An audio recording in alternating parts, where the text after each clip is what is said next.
To a certain extent, you gotta distance yourself from it, because you cannot save the world. You can't. The world sometimes don't even want to be saved. Don't save her. She don't want to be saved.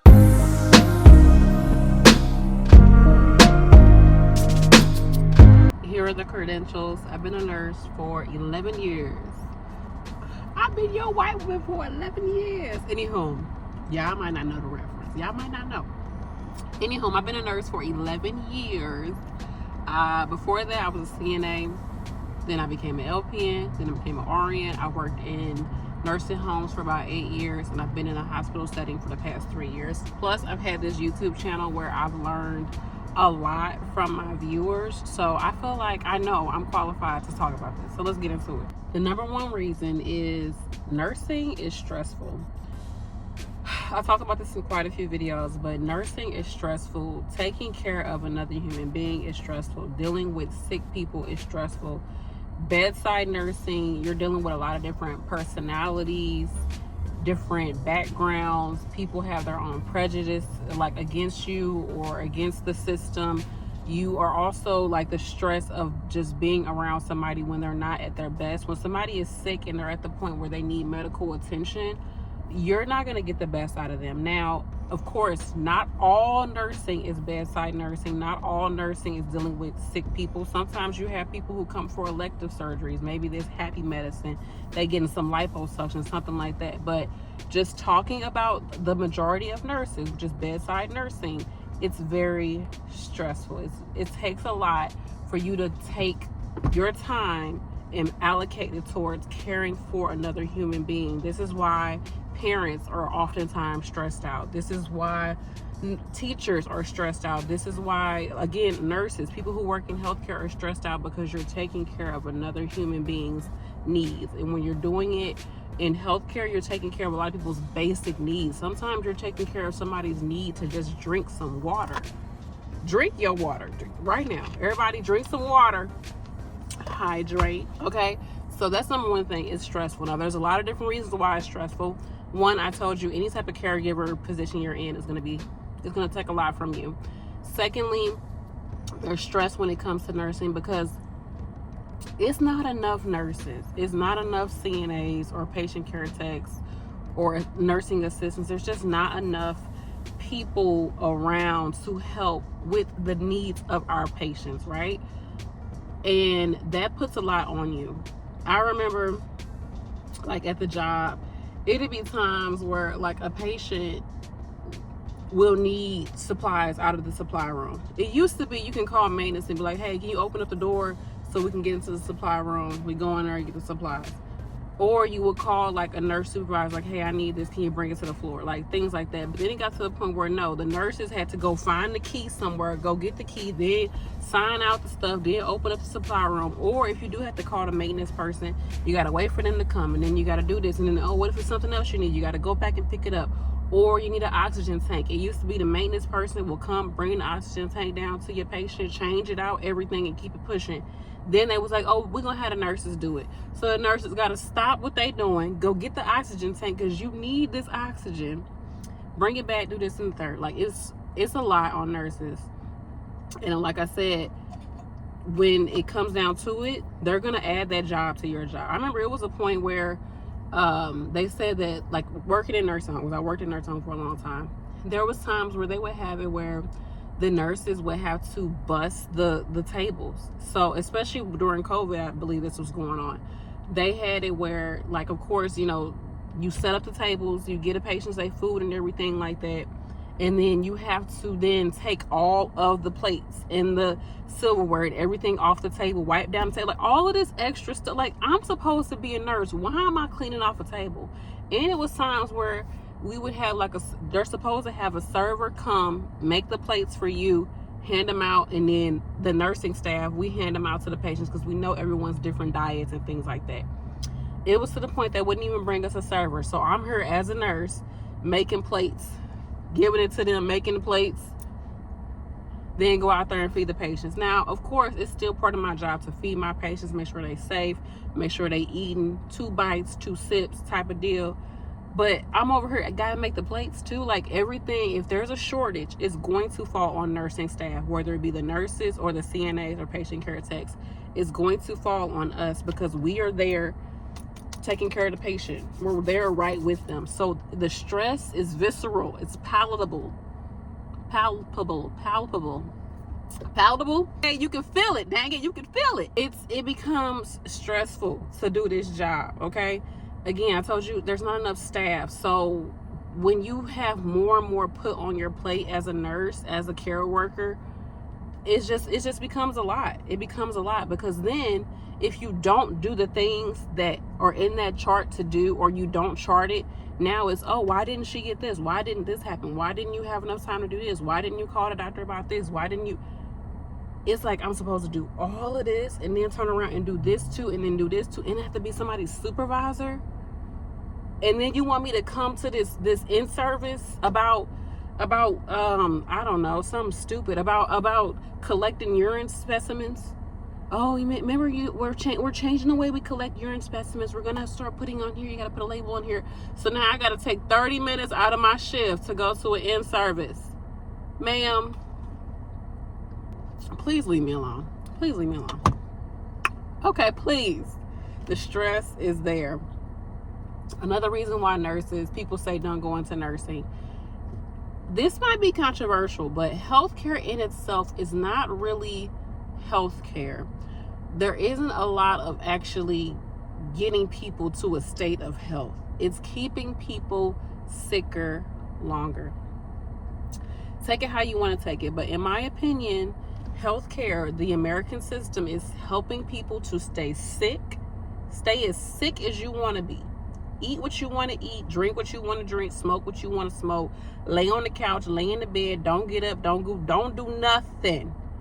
Take them pills, okay? Just sit there and eat that biscuit. Shut up!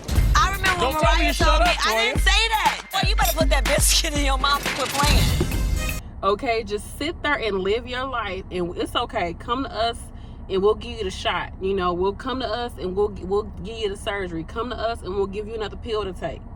That's all it is. It's a sick care, okay? It's the care of the sick. That's all it is keeping everybody sick. Whether it be healthcare, the food system, even just jobs in general. Like all of this, people talk, this is nothing new. People talk about this all the time, how just like, where is the quality of life really for a lot of people?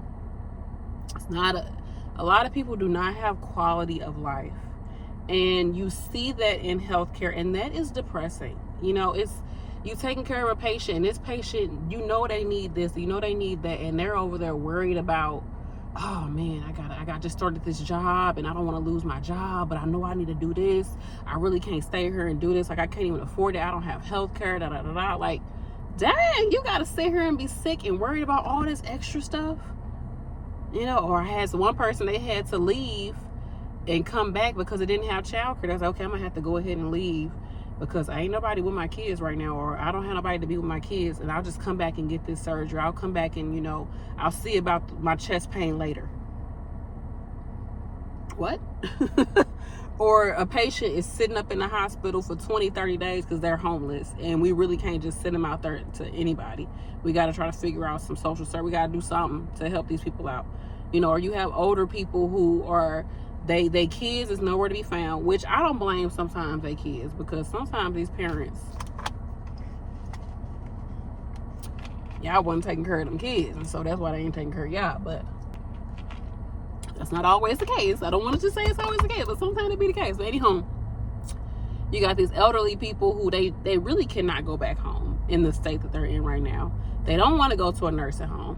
The one family member that you can't find, it's like, oh, I don't really want them to go to a nursing home.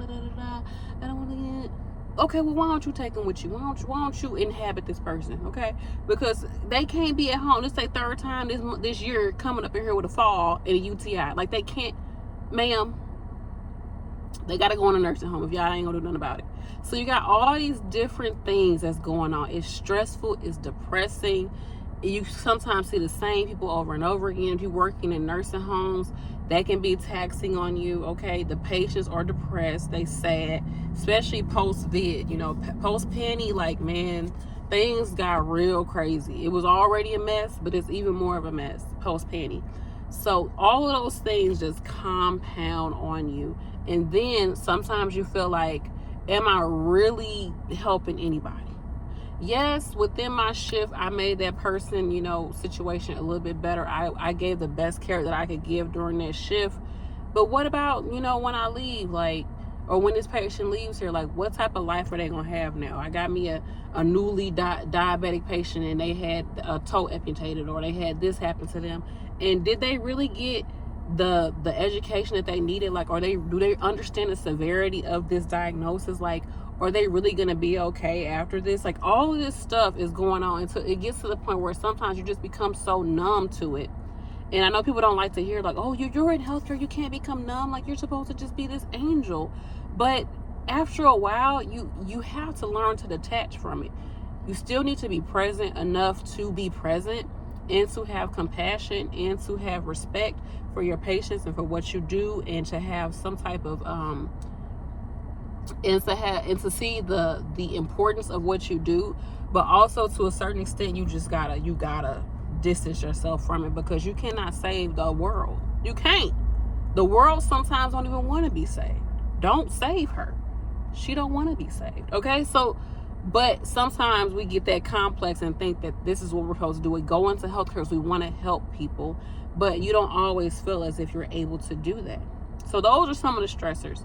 Those are the reasons why people are telling you not to do it. On top of that, sometimes these companies, it's like they do not value their employees. In general, companies have shown us that it's not like back in the day where you could work at a company for 20, 30 years for your whole life, get you a pension, retire, you good. They rather you come in, do a few years, they cycle and get some new people, and they can pay them less, and they can train them up, and they can, you know, they can groom them to be the employees they want until they get somebody else. Like, they don't value keeping the staff there, especially, I believe, in healthcare management, because since it's so hard to get people in management, once they get people in management, sometimes they just let these managers do whatever they want to do.